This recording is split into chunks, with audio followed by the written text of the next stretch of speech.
Hazırlaşsın.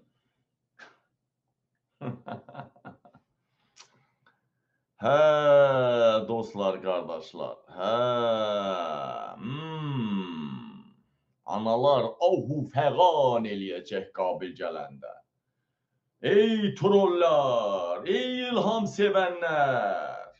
Ey ilham sevənlər, sizin ananız, bacınız, arvadınız saçını yolmayacaq ha. Mamışının bitini tükünü belə yolacaq bax. Onlara elə divan tutacağam ki.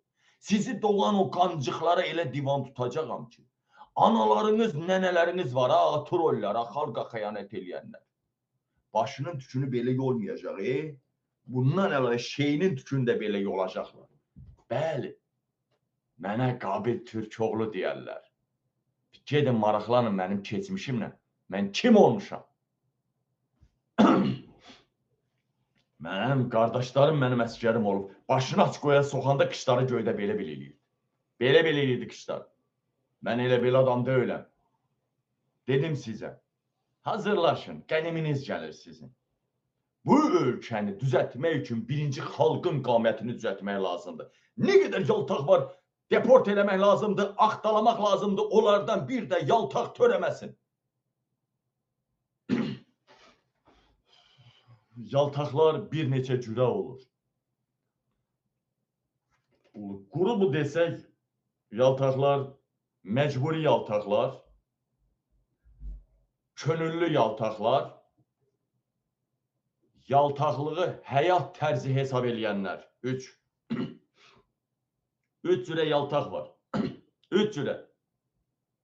3 cürə yaltaq var. Deyəcəm indi o yaltaqlar necə yaltaqlar. Birinci məcburi yaltaqlıq, ikinci könüllü yaltaqlıq, üçüncü yaltaqlığı bir həyat tərzi hesab eləyən. Yəni o doğulandan elə yaltaq gəlib, yaltaq gələcək. O cəmiyyət onu elə yetişdirir. Məsələn, birinci qrup könüllü yaltaqlıq. Könüllü.